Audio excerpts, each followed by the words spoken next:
प्रस्तुत है कमल संदेश में प्रकाशित पुण्य श्लोक अहिल्याबाई होलकर का विराट व्यक्तित्व के विशेषांक का ऑडियो संस्करण। शीर्षक है अहिल्याबाई होलकर ने बनाए अनेक भव्य मंदिर। लेखक हैं स्तंभकार श्री उदय शंकर। इस ऑडियो संस्करण के प्रस्तुतकर्ता हैं भाजपा संगवारी। गया जी तीर्थ में फाल्गुन नदी के किनारे विष्णुपाद या विष्णुपद मंदिर का निर्माण मालवा की रानी देवी अहिल्याबाई होलकर ने सन 1787 में कराया। इस मंदिर के निर्माण में 3 लाख रुपए का खर्च आया था और 12 वर्षों तक 600 मजदूर लगातार काम करते रहे। ये शिल्पी और मजदूर राजस्थान की जयपुर से लाए गए थे। इनके साथ शर्त थी कि पूरा काम होते ही इन्हें अपने अपने घर लौटना पड़ेगा। सन 1795 में जब उनका देहावसान हुआ तब ये शिल्पी और मजदूर मंदिर के आसपास काम में लगे हुए थे, लेकिन उनकी मृत्यु की खबर सुनकर काम रोक दिया गया। इस वक्त राजा मित्रजीत ने इन शिल्पकारों और मजदूरों को सनद देकर बसाया, जो खान बहादुर के पिता थे। खान बहादुर बेहद अच्छे चित्रकार भी थे, जिनके कई चित्र आज भी ऐतिहासिक हैं। ये शिल्पी आज भी गया में देखे जा सकते हैं, जिनका मुख्य पेशा पत्थरों को तराशकर मूर्तियां बनाना है। अष्टकोणीय आधार पर खड़े किए गए इस मंदिर के ऊपर तक 8 फलक ही हैं। इस मंदिर में 18 स्तंभ हैं, जिनके बारे में ये कहा जाता है कि सभी पर अलग अलग पोज के नारायण चरण बनाए गए हैं। ये नारायण चरण 30 सेंटीमीटर का है, जिस पर शंख, चक्र, गदा अंकित है। विष्णुपाद मंदिर स्थानीय बेसाल्ट चट्टानों को काटकर बनाया गया। मंदिर के शीर्ष पर सोने का कलश और झंडा लगा हुआ है, जिसका वजन तकरीबन 51 किलोग्राम है। मंदिर अपनी वास्तुकला के लिए विश्वविख्यात है, जिसमें नट मंदिर और गर्भगृह की प्राचीन परंपरा का पालन किया गया है। गर्भगृह का शिखर 100 मीटर ऊंचा है और नट मंदिर की ऊंचाई 30 मीटर है। ये बेसाल्ट पत्थर से बनाया गया। ये बेसाल्ट पत्थर गया से 19 मील दूर पत्थलकट्टी से लाए गए थे। इन पत्थरों को प्रभावशाली काला रंग देने के लिए सीम की पत्तियों और तने के रस का इस्तेमाल किया गया। इस मंदिर को धर्मशिला के नाम से भी जाना जाता है। ऐतिहासिक रिकॉर्ड बताते हैं कि अहिल्याबाई मालवा की रानी थीं, जिनकी राजधानी माहेश्वर थी। वे शिव भक्त थीं, लेकिन विष्णु की भक्ति भी कम नहीं किया करती थीं।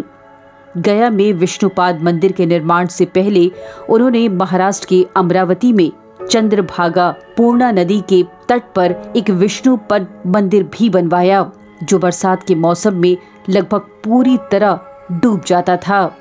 ये मंदिर 16 स्तंभों पर टिका हुआ है, जिसके सभी स्तंभों पर विष्णु की एक एक जोड़े चरण अंकित दिखाई पड़ते हैं, लेकिन सभी एक दूसरे से भिन्न मालूम होते हैं। विष्णु का चरण चिन्ह इस मंदिर में सालों तक लगभग पूरी तरह डूबा रहता है। यही वो मंदिर था जिसने गया में विशाल मंदिर बनवाने की प्रेरणा उन्हें दी। वे राजस्थान की मीराबाई की तरह ही भक्त थीं, जिनका उद्देश्य था मेरो तो गिरधर गोपाल दूसरो ना कोई। परिवार में सबको खो देने के बाद इन्होंने प्रजा और ईश्वर के प्रति अपना पूरा समय दिया। गया के प्रति उनकी आस्था ने विवाह के पश्चात इस मंदिर का निर्माण कराया। गया की सबसे पहली यात्रा उन्होंने अपनी दीदी के साथ 1731 में की थी। तब वे मात्र 6 वर्ष की थीं। कहा यह भी जाता है कि नर्मदा नदी को साड़ी बांधने की परंपरा इन्होंने शुरुआत की। ये बेहतरीन तीरंदाज भी हुआ करती थीं। तीर में साड़ी का एक किनारा बांधकर उसे प्रत्यंचा पर चढ़ाकर खींचते हुए नर्मदा नदी पार कर देती थीं। इसे देखने के लिए जन समूह उमड़ पड़ता था। ये परंपरा उनके बाद भी लगातार चलती रही। जब इनकी मृत्यु हुई तब भारत में कई मंदिरों में काम चलता रहा। ये सभी रुक गए।